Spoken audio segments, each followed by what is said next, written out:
Hello again and welcome back to English Today. This is DVD 20 and the third DVD of your advanced level. And in this DVD, we'll start with another 2 episodes of our story, That's Life. And then in our special TV programs, there'll be a discussion about how to manage change, known as change management. Then we'll move on to cinema and take a closer look at Star Wars. Then, in the grammar section, we'll look at ways of expressing your opinions in English. Then we'll study the construction used to, which we use when we're talking about habits. All right? So, have fun.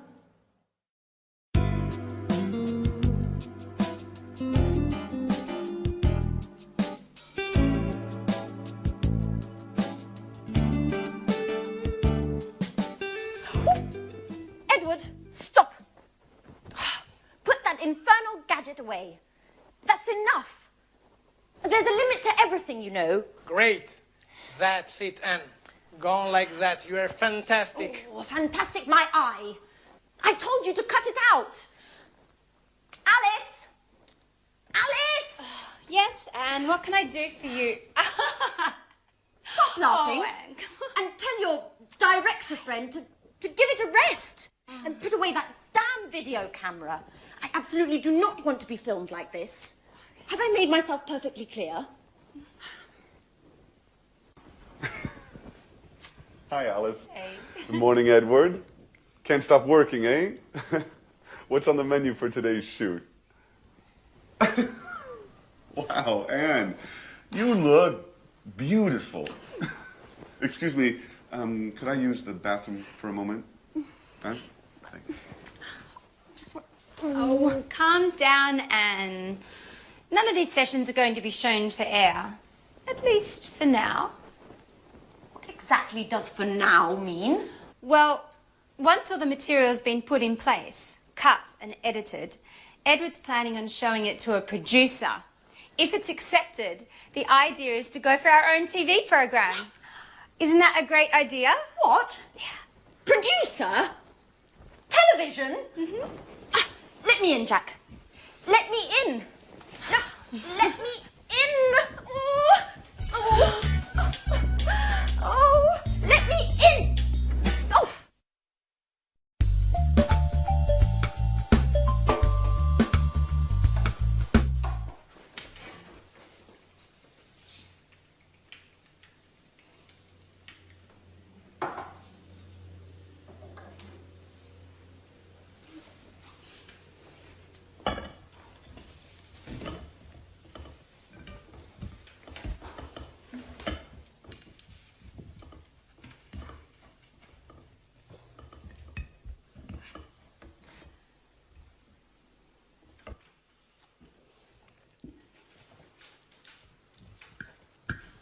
So, Anne, what do you think of Edward?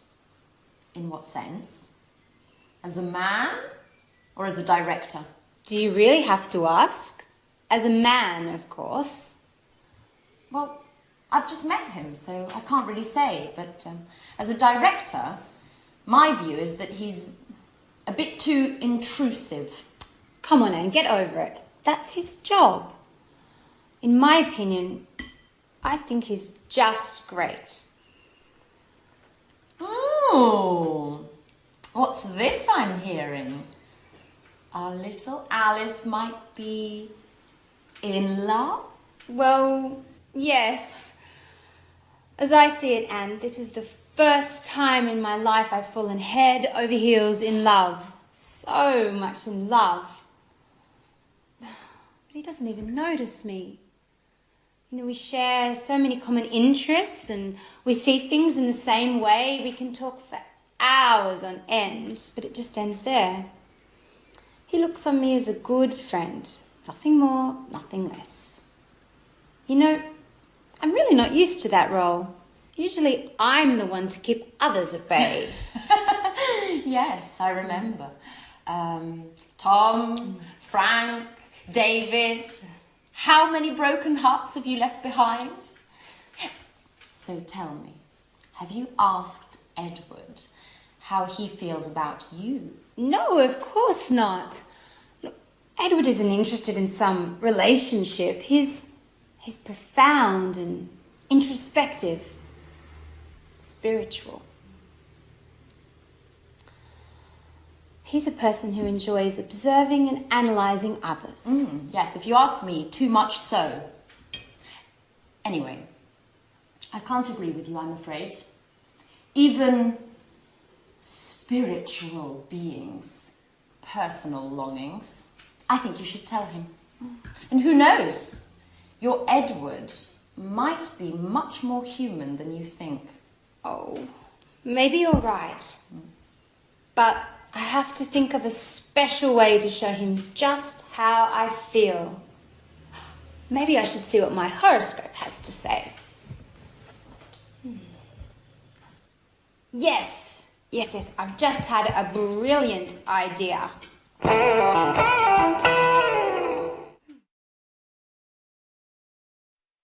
Hello again and welcome back to your live English language TV program.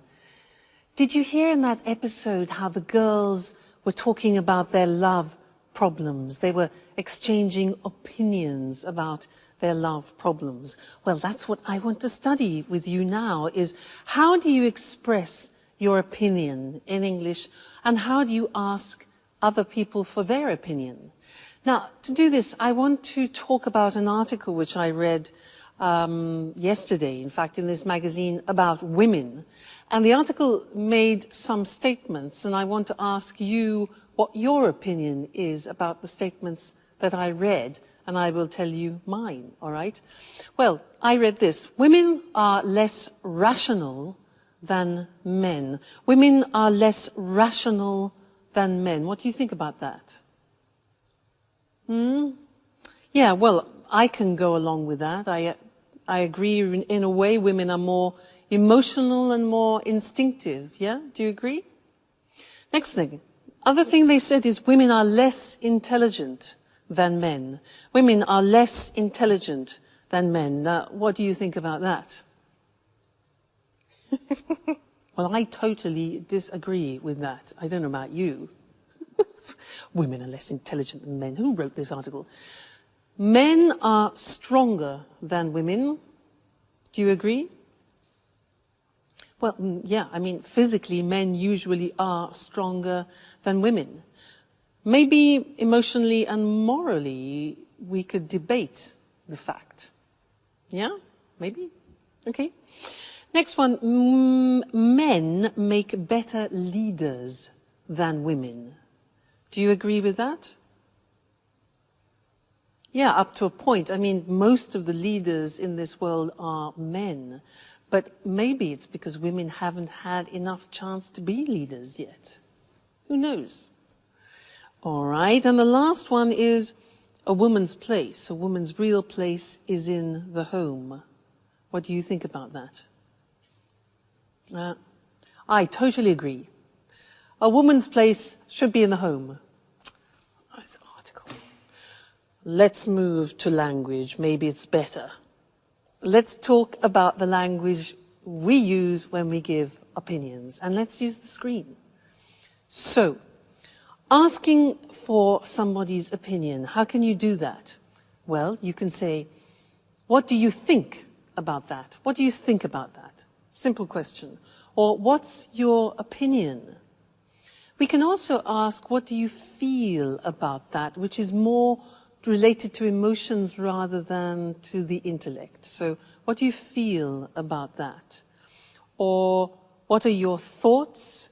What are your views about that? All right, so those are all ways of asking for somebody's opinion. When you want to give your opinion, you can say, I think, I feel, in my opinion, we should. My view is that we should, my view. Or as I see it, I think we should. All right, so that's giving opinions. Now, often you want to talk about agreement. Now, how do you ask a person for agreement? We don't say, are you agree? Many languages translate that wrongly. It's not are you agree, but do you agree with me? All right? Do you agree? Be careful. Do you agree? Another alternative is do you go along? Go along means have the same opinion. Do you go along with that? All right? Now, imagine that you want to agree totally with someone. Do you agree with that? Exactly. You can say, I totally agree with you. I completely agree with you. You can say, yeah, I go along with that. I agree with that. You can also say, that's right, exactly, or absolutely. There's all ways of agreeing totally. Now imagine that you agree sort of, you agree partially. The language here is, yeah, that's a good point, but I agree with you up to a point. I agree with you up to a point. So that's partial agreement, but not total agreement, all right? Now, disagreement. To be polite, you can say, I can't agree with you, I'm afraid. If you say, I don't agree with you, that's quite aggressive. So it's better to say, I can't agree with you, I'm afraid, for example, if you're in a meeting. But if you want to be aggressive, you can say, I totally disagree with you. All right, so that's an aggressive disagreement. And you could also say, oh, come on. Come on.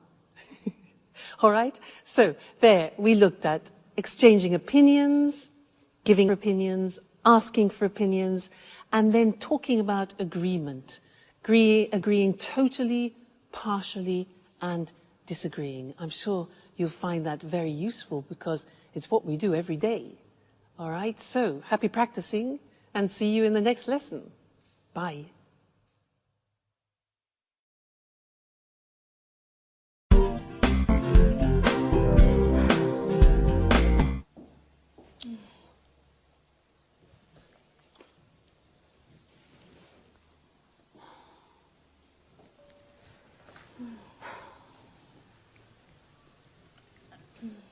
Alice? Are you feeling okay? Oh, yeah. Hi, Anne. I'm just preparing a little lunch for Edouard. Edouard? What's with the French accent? I thought you said he was Canadian. He is, from the French part. His mother's French, so he's fully bilingual. Well, now that you mention it, I had noticed a slight French accent. Oh, yes. Isn't it adorable?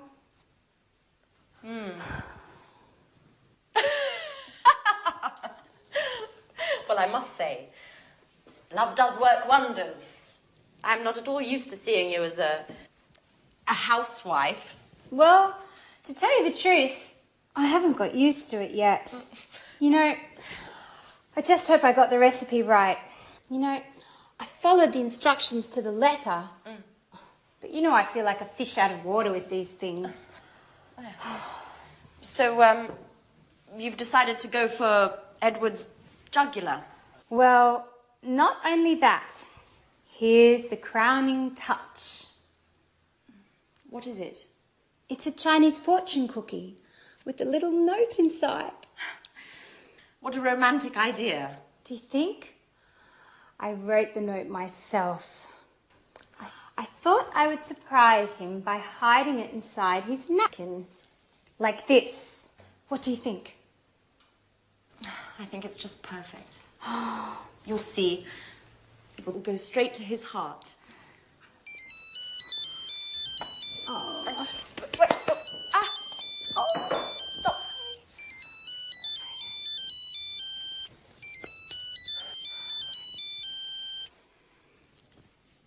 Hello? Yes, this is Alice. Oh, It's already come in. What? Oh, in half an hour? Yeah, okay. I'll be there in a few minutes.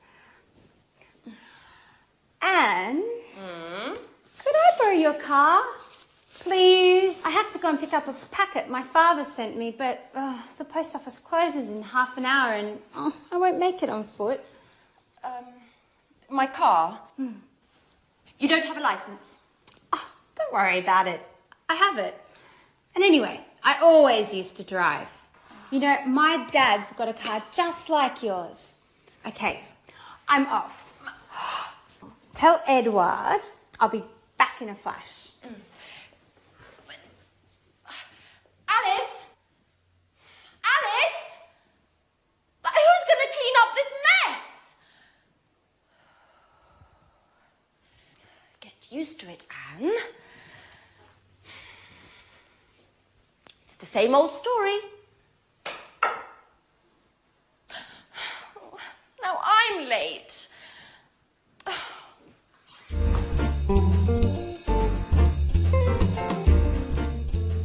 Oh, I can't believe I always get myself into these situations. I'm late and here I am helping Alice with her grand plan. Hi, Anne. Oh, hello. Oh, that smells great. My compliments to the chef. Oh, no, Edward. It's not like you think. I have to go. I've got a meeting with my boss. Alice has just gone out. She told me to let you know that she'll be returning soon. Bye-bye. Well, I'm starving. What's this? A little note? A little delight for the man who's got my heart racing. What? What's this all about? There must be some mistake. Oh, well, yes, this is my napkin. Who could have written this? Oh my God, Anne! But she was just here and she was so shy. This is getting interesting.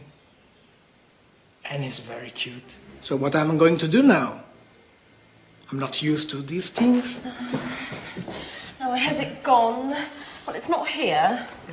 It's not there either. Edward? Yes? Have you seen my mobile phone? Oh, no, here it is. Thanks.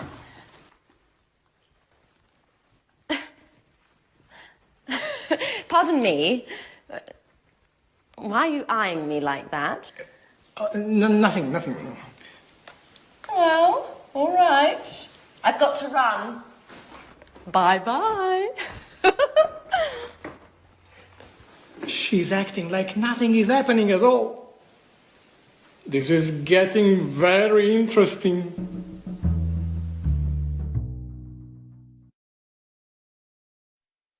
Hello again and welcome back. Did you notice a grammatical form that they used to and get used to? Did you pick that up when they were speaking? Because these are forms that we use in English when we're talking about habits. It's not an easy form, and I'd like to teach you that now. And to do that, to give you an example of the grammar in action, I want to talk to you about when I moved to Italy and I lived there for some time, and I had to change some of my habits. I had to adopt some Italian habits. I had to get used to new things, all right? So I'm going to use the grammar construction as I talk about this. Try and listen and pick it up. Now, I wrote a list actually because really fascinating. You would think that Italy and England being very close wouldn't be very different, but in fact there are some noticeable differences. For example, driving on the right. I had to get used to driving on the right. In England, we drive on the left. So you can imagine it's a question of life and death. So the first thing was, I had to get used to driving on the right. You hear that? To get used to driving on the right. Now that means that I had to adopt a new habit, to get used to doing something.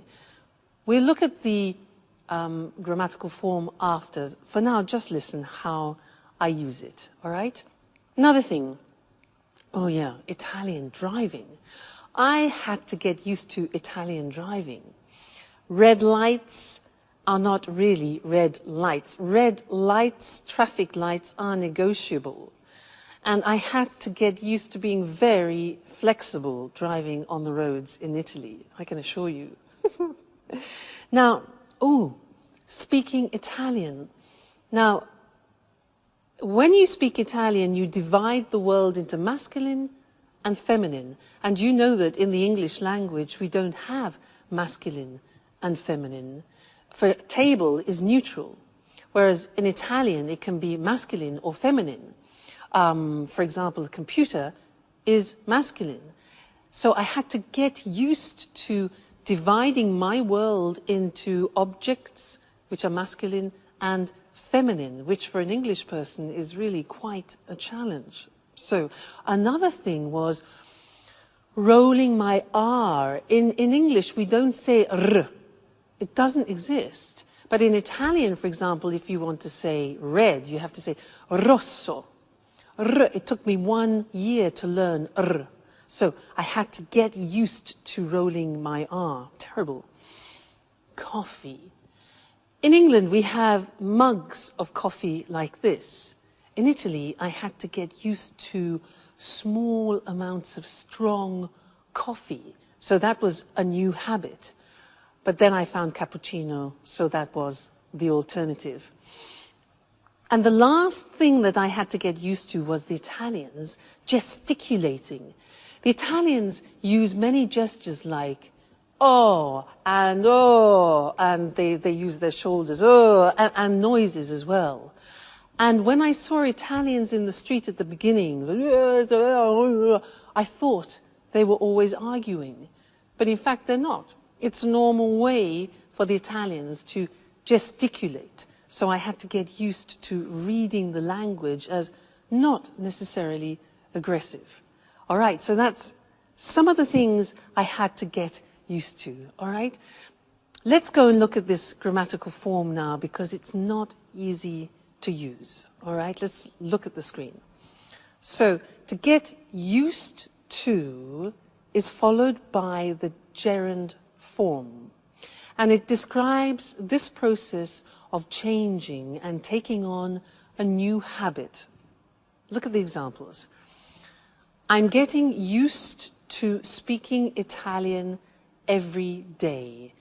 Used to speaking Italian.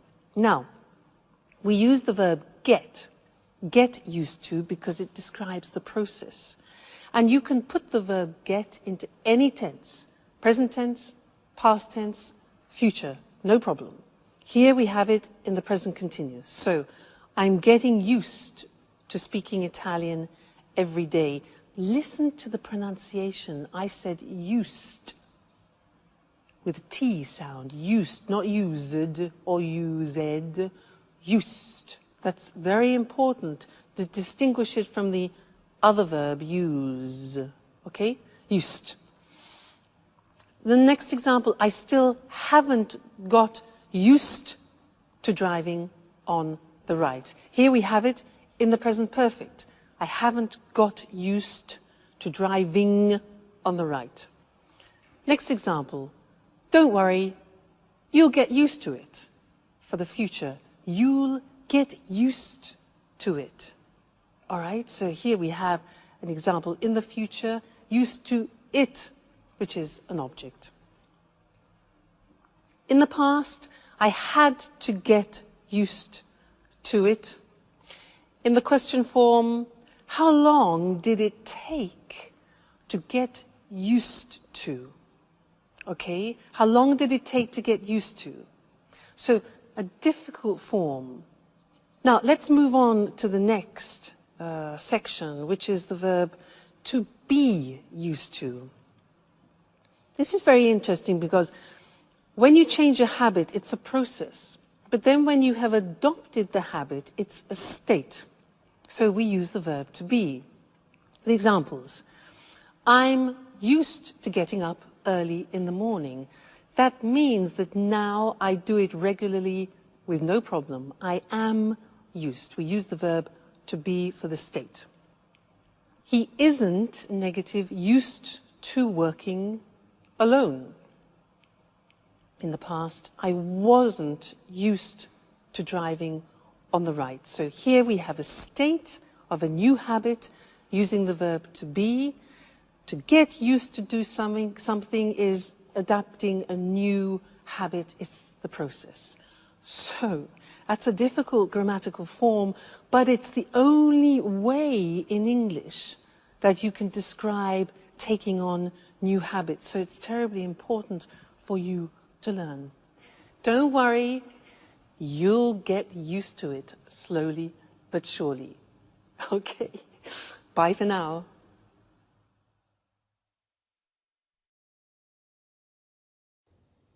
Hello, and welcome to this week's edition of Let's Talk, our evening discussion program with our commentators, Tom and Marie. Good evening, everyone. Good evening. According to a recent report from the EU on the economies of the Eurozone, many companies are going through a difficult period. Senior managers are realizing that business as usual is no longer possible. Many companies need to embrace radical change in order to survive. What do you think about this situation? Well, it's true that today companies must face up to the fact that they may have to change the way they do business. New technology is making this change necessary, and new competition can result in a company having to completely rethink its business plan. I agree. Another example is when a company decides to enter a new market and becomes very successful. This success can require changes to the way the company does things. All these situations result in changes being needed to the way a company operates. It's not easy to make changes to the way a company operates and the way people work. How can a company do this successfully? Well, there's been a lot of research on this topic. It's called the change management process. I see. So what are the elements of a successful change management process? Where do you start? Well, it's important to analyze the situation carefully before embarking on a process of change. A good analyst will identify the key areas of a company's operations that need to be changed.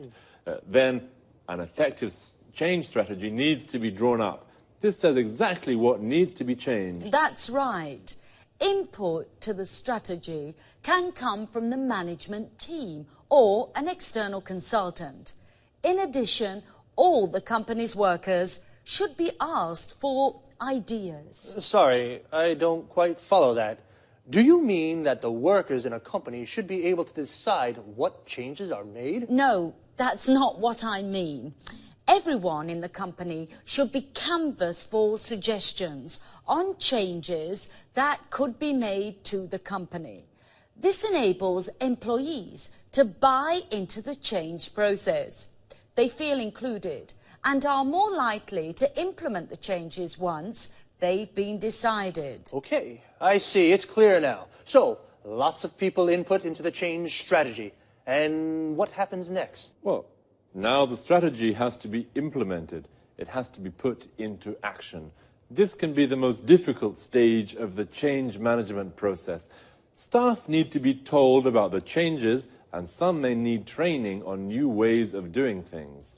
A member of the management team should be available to answer questions from employees about the changes taking place. And once the changes have been implemented, is that it? No, it's not. It's very important to consolidate the changes to make sure that employees don't go back to the old way of doing things. A manager should be chosen to act as a champion for the changes and should collect feedback from the employees to see what they think about the changes. This champion should praise employees who have implemented the changes.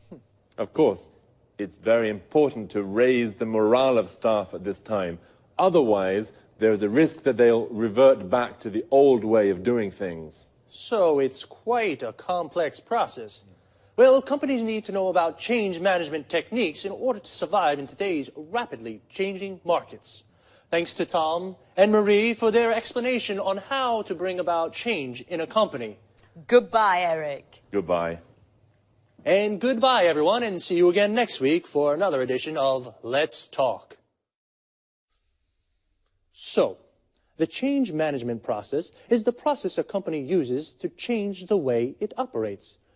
Due to new technologies and new competition, many companies have to rethink their business plan. To rethink something means to reconsider, to think again about a choice you made before.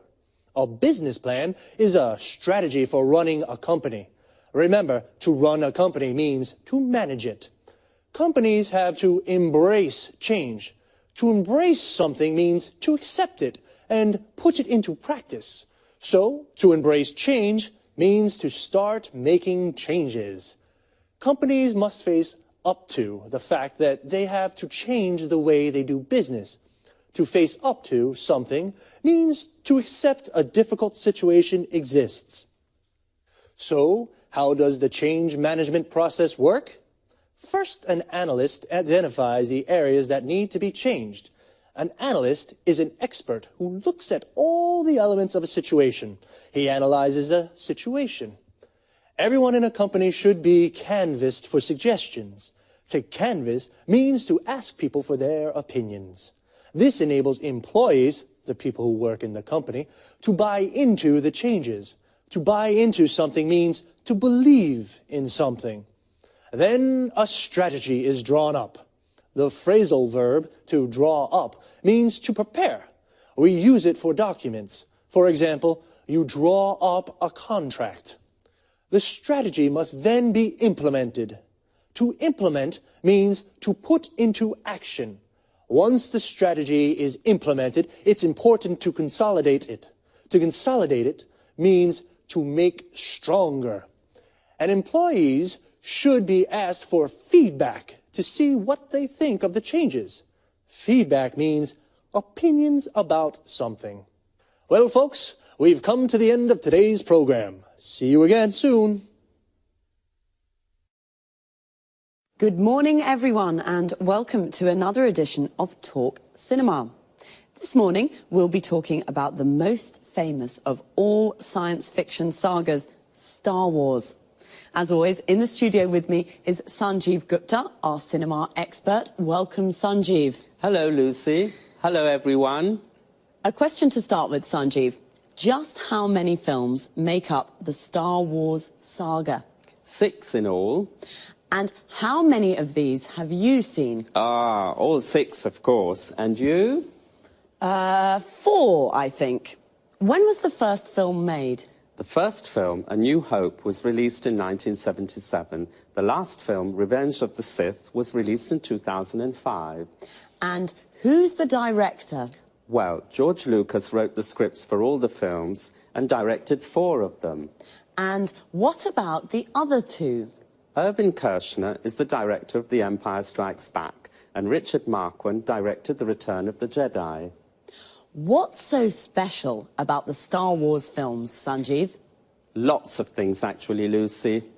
You know, the first Star Wars film, back in 1977, broke new ground with its special effects. New methods were used whereby the action shots were taken against a blue background with real models. It doesn't sound sophisticated compared with today's computer-generated effects, but 29 years ago, it was revolutionary. In fact, the amount of time Lucas spent on the special effects almost resulted in the film not being finished. Why do you think the films have been so enormously popular? We're dealing with science fiction here, but really the storylines in the films draw on themes common not only to science fiction, but also to classical mythology. Really? Interesting. Yes, then there's the obvious struggle between good and bad. There's the famous force, the energy field that can be used for good but also for bad. Love plays a big part in the saga, as does the eternal struggle for power and domination. Love, power and domination, yes. So, have the films made a lot of money? It's been estimated that the films, along with the TV series, books and video games that have been made around the Star Wars theme, have generated $20 billion over the last 29 years. So, $20 billion, yes, that's rather a lot of money. And what about the music in the movies? I really love the music. Yes, I think the music has played an important role in helping people to remember the films. John Williams composed the scores for all 6 films. The style he uses has changed as the years have gone by. In the first films, he associated leitmotifs with each character, quite a simple approach. In the later films, he changed his mind and took a richer, more sophisticated approach to the music. One last question. Is the saga definitely complete now? I wouldn't bet on it. There are rumours that George Lucas may be working on a sequel, but for television, not for the cinema. So, we may be seeing Luke Skywalker again soon. Wonderful.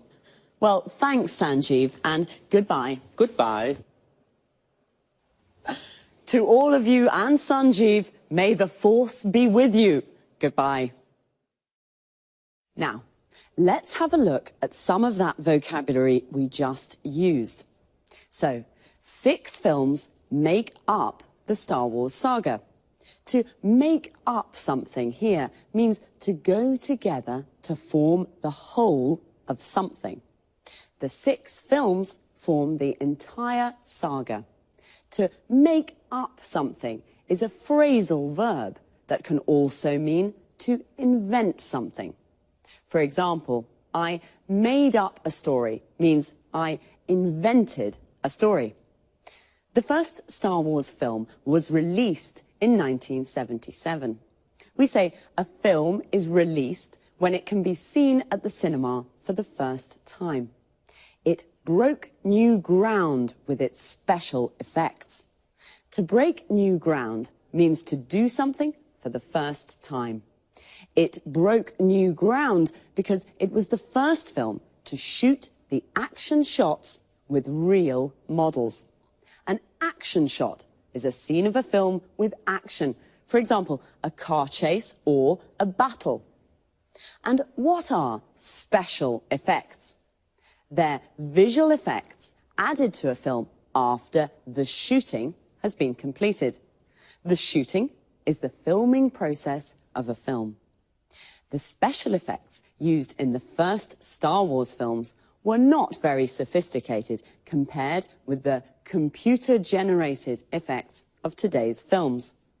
Computer-generated effects are special effects that are made using a computer. The soundtracks of the Star Wars films have also become very famous. The soundtrack of a film is its music. In the first films, John Williams, the composer of the soundtracks, associated leitmotifs with each character. A leitmotif is a reoccurring musical or visual theme associated with a particular character, situation, or emotion. Well, we have, as usual, run out of time, so goodbye for now.